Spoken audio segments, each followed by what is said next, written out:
요한복음 6장 60절에서 71절까지 말씀 제가 봉독하겠습니다. 제자 중 여럿이 듣고 말하되 이 말씀은 어렵도다 누가 들을 수 있느냐 한데 예수께서 스스로 제자들이 이 말씀에 대하여 수군거리는 줄 아시고 이르시되 이 말이 너희에게 걸림이 되느냐 그러면 너희는 인자가 이전에 있던 곳으로 올라가는 것을 본다면 어떻게 하겠느냐 살리는 것은 영이니 육은 무익하니라. 내가 너희에게 이른 말은 영이요 생명이라. 그러나 너희 중에 믿지 아니하는 자들이 있느니라 하시니 이는 예수께서 믿지 아니하는 자들이 누구며 자기를 팔 자가 누구인지 처음부터 아심이러라. 또 이르시되 그러므로 전에 너희에게 말하기를 내 아버지께서 오게 하여 주지 아니하시면 누구든지 내게 올 수 없다 하였노라 하시니라. 그때부터 그의 제자 중에서 많은 사람이 떠나가고 다시 그와 함께 다니지 아니하더라. 예수께서 12제자에게 이르시되 너희도 가려느냐? 시몬 베드로가 대답하되 주여 영생의 말씀이 주께 있사오니 우리가 누구에게로 가오리이까? 우리가 주는 하나님의 거룩한 자이신 줄 믿고 알았사옵나이다.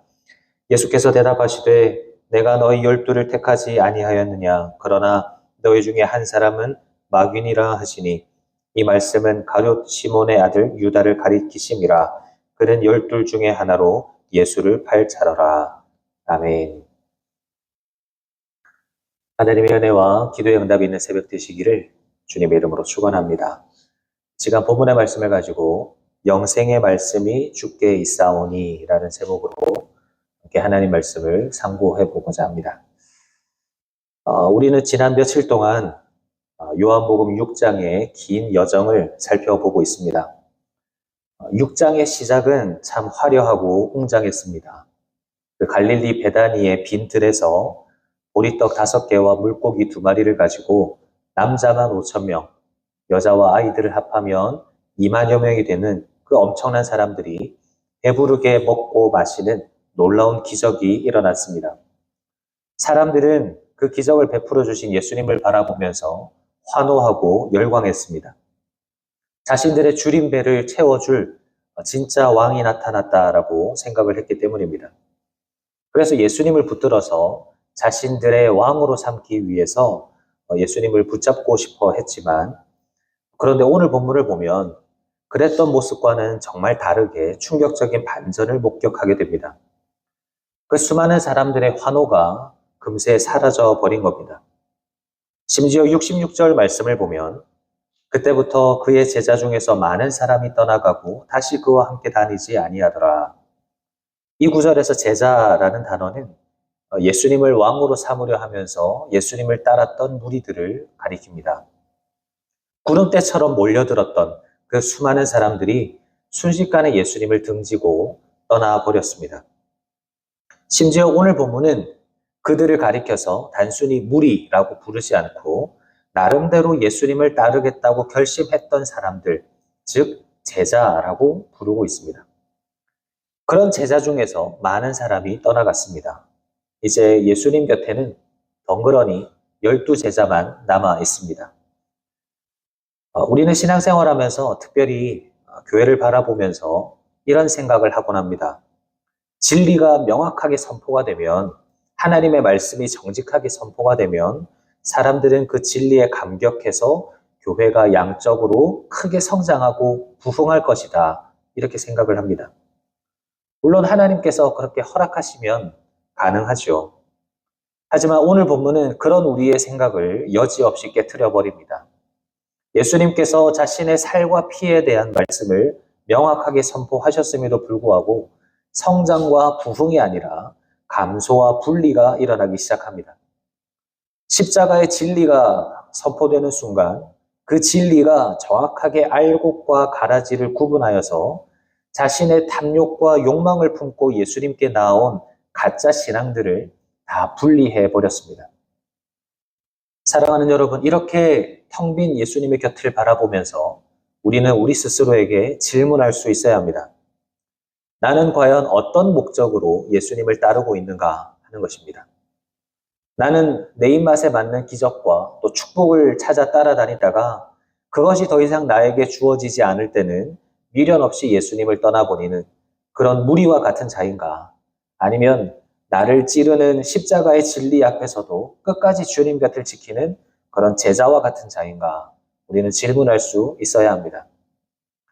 이런 차원에서 이 텅 빈 가버나움 회당에 남겨진 예수님과 또 제자들의 대화를 통해서 끝까지 십자가 곁에 남는 참된 제자의 신앙이란 어떤 것인지를 함께 묵상해 보고자 합니다. 먼저 첫째로 수많은 무리들이 떠난 이유는 나를 찌르는 말씀을 견디지 못했기 때문입니다. 수많은 사람들이 예수님을 따랐지만 그 사람들이 하루아침에 등을 돌려버린 이유가 무엇일까요? 오늘 본문 60절을 보니까 제자 중 여럿이 듣고 말하되 이 말씀은 어렵도다. 누가 들을 수 있느냐 한데 이들이 떠난 이유는 예수님의 말씀이 어려웠기 때문입니다. 그런데 여기서 어렵다라는 말을 오해하면 안 됩니다.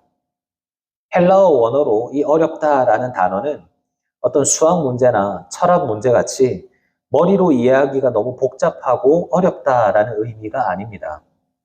이 단어의 진짜 의미는 받아들이기가 거북하다, 귀에 거슬린다, 또 참아내기가 힘들다 이런 뜻입니다. 그러니까 이 사람들은 예수님의 말씀이 지적으로 이해가 되지 않는 것이 아니라 내 마음으로 도저히 수용하기가 힘들다라는 것입니다. 도대체 예수님의 어떤 말씀이 그토록 거북하고 듣기 싫었을까요? 어제 본문에서 예수님은 내 살을 먹고 내 피를 마시라 이렇게 말씀을 하셨죠. 즉 십자가에서 처참하게 찢겨 죽을 나를 너희의 생명으로 받아들이고 너희도 나를 따라서 자기 십자가에 못 박혀야 한다. 철저한 자기 부인과 희생에 대한 말씀을 주셨어요. 나의 욕심을 내려놓고 주님의 뜻에 따라야 한다라는 말씀을 주셨습니다. 그런데 무리들은 그 말씀을 듣기 위해서 지금 예수님 곁에 모여든 것이 아닙니다. 그들은 어제 빈들에서 공짜로 나누어 주었던 그 보리떡을 오늘 또 먹고 싶었던 겁니다. 또 내 병을 당장 고쳐주시는 기적을 원했던 겁니다. 로마의 압제에서 우리를 해방시켜 주셔서 내 삶을 떵떵거리게 만들어줄 힘센 정치적 메시아가 이들은 필요했던 겁니다. 철저하게 자신들의 육신적인 욕망을 채우기 위해서 예수님을 수단 삼아서 따라왔던 겁니다. 그런데 예수님이 나는 그런 세상의 떡을 주려고 온 것이 아니다. 내 살과 피를 먹고 내 계명에 순종하고 자기 십자가를 져야 한다. 이렇게 말씀을 하시니까 이들의 기대가 완전히 산산조각 나버린 겁니다. 그래서 그들은 화를 내면서 이 말씀은 너무 어렵다. 너무 부담스럽다. 받아들이기가 싫다. 내가 이런 피곤한 소리 들으려고 예수 믿는 줄 아느냐? 그러면서 떠나가 버린 겁니다. 이런 그들을 향해서 예수님은 63절에서 이렇게 말씀하십니다. 살리는 것은 영이니 육은 무익하니라. 내가 너희에게 이른 말은 영이요 생명이라. 여기서 주님이 말씀하시는 육이라고 하는 것은 단순히 우리의 신체를 말하는 것이 아닙니다. 땅의 것만 바라보는 세속적인 가치관, 내 소원 성취만 바라보는 이기적인 욕망, 철저히 자기 중심적인 인간의 고집, 이런 것들이 다 육에 해당하는 것입니다. 주님은 우리의 이런 육신적인 마음, 우리의 자아는 우리를 살리지 못하는 무익한 것이기 때문에 예수님의 말씀을 받아들여야 살 수 있다라고 말씀하시는 겁니다. 이 말씀의 의미를 가장 생생하게 보여주는 장면이 사도행전에 나타납니다. 내 자아를 찌르는 말씀이 선포가 될 때 극명하게 갈라지는 두 반응이 있어요. 오순절날 성령에 충만한 베드로가 이스라엘 예루살렘에 모인 사람들에게 복음을 전했을 때 청중들은 그 말씀을 듣고 마음의 찔림을 받습니다. 그때 그들은 자신 안에 있던 육신을 꺾고 형제들아 우리가 어찌할꼬 하면서 가슴을 치고 회개하면서 생명의 말씀 앞에 모여들기 시작합니다. 그런데 사도행전 7장을 보면 스데반도 똑같이 성령에 충만하여서 하나님의 말씀 복음을 전했는데 유대인들은 똑같이 마음의 찔림을 받습니다. 하지만 그들은 자신의 육신을 꺾지 않고 자존심이 상한 채 귀를 막고 이를 갈면서 돌을 들어 스데반을 쳐서 죽여버립니다. 똑같이 진리의 말씀이라고 하는 날카로운 검에 찔렸지만 한쪽은 내 육신을 꺾고 엎드리는 것을 선택했고 다른 한쪽은 내 자아를 꺾기 싫어서 분노하면서 그 진리를 내쳐버린 것입니다. 여러분, 오늘 본문에서 예수님을 버리고 떠나가는 이 수많은 무리들이 바로 스데반에게 돌을 던진 무리들과 똑같다라는 겁니다. 말씀이 내 육신을 찌르니까, 내 정욕을 찌르니까 이 말씀은 어렵다, 받아들이기가 쉽지 않다라고 말하면서 떠나버린 겁니다. 이처럼 우리도 우리 안에 있는 육신을 꺾지 않으면 말씀 앞에 머무를 수가 없고 언제든지 결정적인 순간에 예수님을 떠날 수밖에 없는 이런 무리들과 다를 바가 없다라는 것입니다. 여러분, 오늘 이 새벽에 나의 문제의 해결과 내 욕심을 만족시키려는 그 자아를 십자가에 못 박는 은혜가 있기를 간절히 바랍니다. 나를 찌르고 아프게 하는 그 말씀이 오히려 나를 살리는 생명의 양식이 된다는 것을 우리가 기억하고 찔림을 받을지언정 결코 생명의 자리를 떠나지 않는 저와 여러분이 되시기를 간절히 소망합니다. 이렇게 찌르는 말씀을 견디지 못한 자들이 예수님을 떠났다면 둘째로 그러면 누가 끝까지 남는가 하는 것입니다. 그것은 하나님의 이끄심을 의지하는 자만 남습니다. 수많은 사람들이 말씀이 너무 어렵다라면서 화를 내고 떠나가는 그 상황 속에서 예수님은 어떻게 하십니까? 보통의 지도자라면 사람들이 다 떠나갈 때 그 사람들을 붙잡고 이렇게 이야기할 겁니다. 아니, 내가 말을 너무 심하게 한 것 같습니다. 여러분, 오해하지 마십시오. 그런 의미가 아닙니다. 내가 떡도 주고 병도 다 고쳐줄 테니까 제발 떠나가지 마십시오. 이렇게 이야기했을 것 같아요. 그런데 예수님은 사람들의 숫자에 연연하지 않으면서 타협하지 않으십니다. 오히려 그들이 떠나갈 수밖에 없는 원인을 정확하게 짚어주시는데요. 본문 65절을 보시면 또 이르시되 그러므로 전에 너희에게 말하기를 내 아버지께서 오게 하여 주지 아니하시면 누구든지 내게 올 수 없다 하였노라 하시니라. 이 말씀은 어제 본문 44절에서 하신 말씀의 반복이죠. 예수님은 처음부터 이들의 마음속에 참된 믿음이 없다라는 것을 알고 계셨습니다. 그래서 단호하게 말씀하시는 거예요. 너희가 지금 나를 떠나가는 이유는 너희 힘으로, 너희 육신의 지혜로 나를 믿으려고 했기 때문이다. 인간의 결단과 의지로는 결코 나에게로 나아올 수 없다. 오직 아버지께서 허락하시고 이끌어 주시는 자만이 올 수 있다라고 말씀하십니다.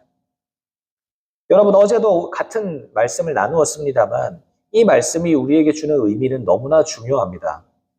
지금 수많은 사람들이 떠나가고 단지 12명의 제자만이 예수님 곁에 남아있을 때 이 남아있는 자들은 떠나간 사람들보다 성품이 더 훌륭하거나 의지가 강해서 남아있는 것이 아닙니다.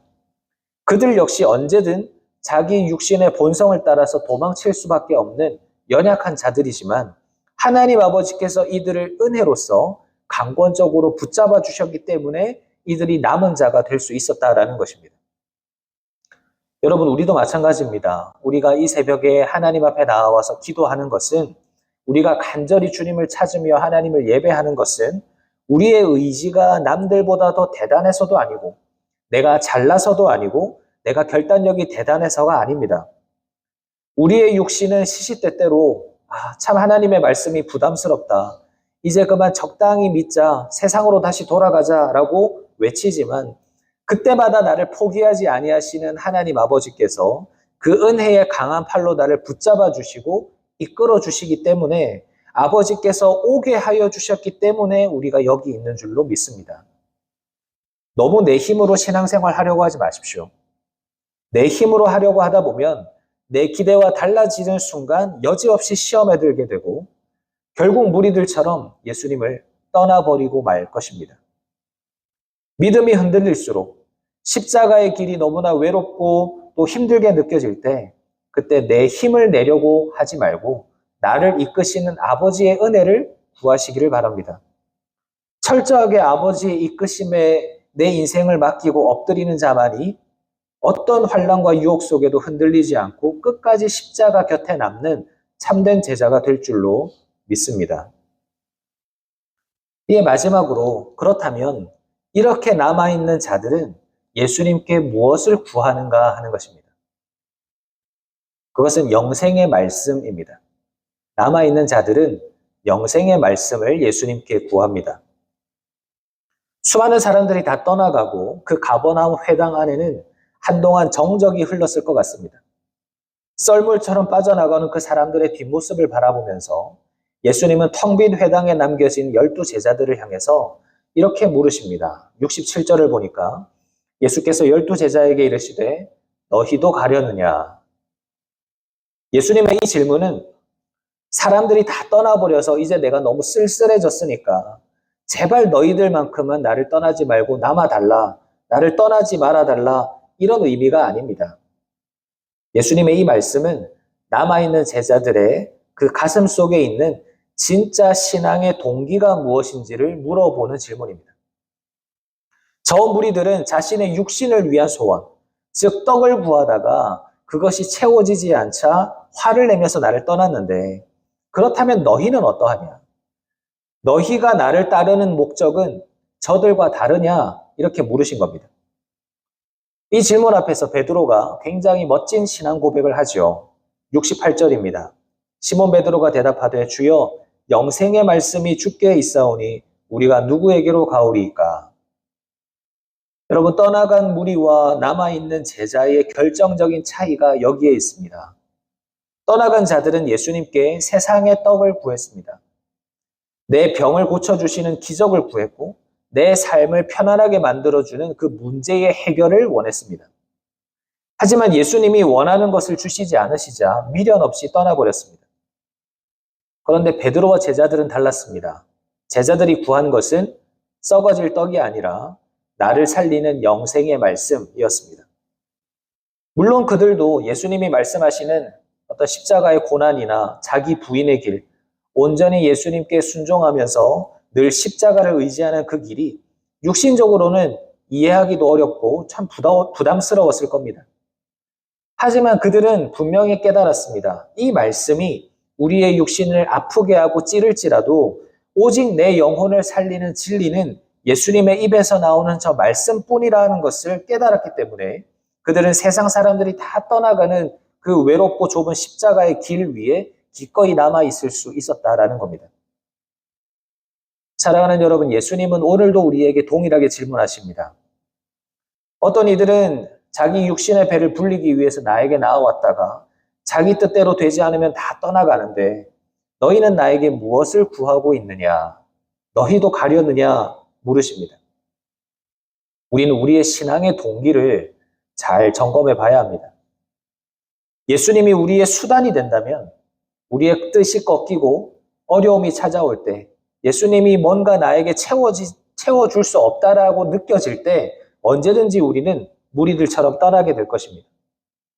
하지만 비록 나에게 주어지는 것이 아무것도 없는 것 같고 심지어 주님의 말씀이 나에게 너무 어렵게 다가오는 것 같다 할지라도 주님의 말씀 안에 영원한 생명이 있다는 것을 믿기에 나는 주님을 떠나지 않겠습니다. 이렇게 주님을 구하면서 주님을 나의 목적 삼을 때 우리는 끝까지 주님 곁을 지키는 제자가 될 수 있습니다.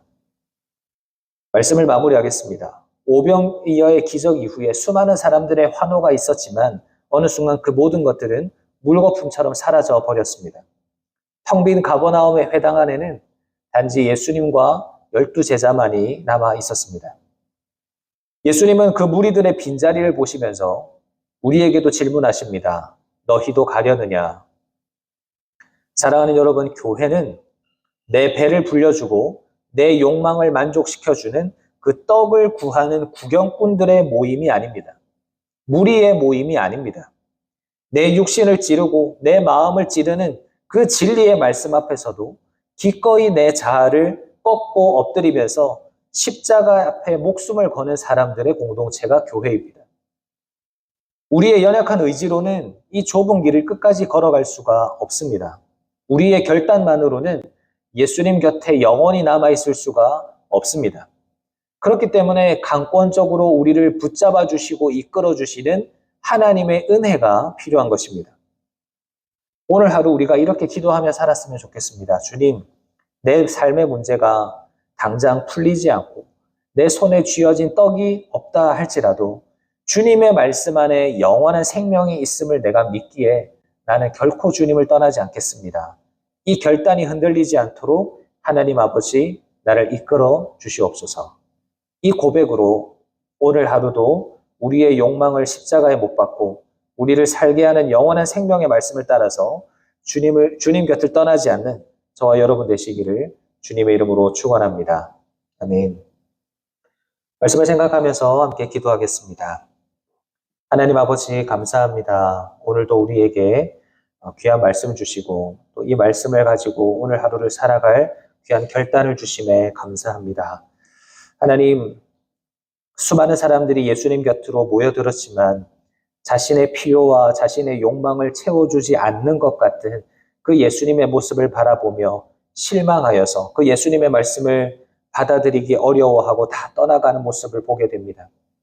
하나님, 우리의 모습은 어떠한지 돌아보기를 원합니다. 우리도 이러한 모습은 없는지 끝까지 예수님 곁을 지키는 제자들과 같이 영생이 여기 있기에 영원한 생명이 주님의 말씀 안에 있기에 주님 곁을 떠나지 않겠다라는 결심이 그 결단이 우리 안에 있는지 돌아보기를 원합니다. 주님, 우리가 주님을 믿고 신앙하는 이유가 주님 곁을 떠나지 않는 이유가 다른 세상의 떡을 바라보는 것이 아니라 오직 이 영원한 말씀인 주님의 말씀을 바라보는 것임을 우리가 기억하면서 주님 오늘도 주님 곁을 떠나지 않는 우리가 되게 도와주시고 또한 이 결단이 흔들리지 않도록 아버지 하나님 우리를 선하게 이끌어 주시옵소서. 오늘 하루도 늘 주님과 동행하는 삶이 되어지기를 간절히 소망하옵고 예수님의 이름으로 기도합니다. 아멘.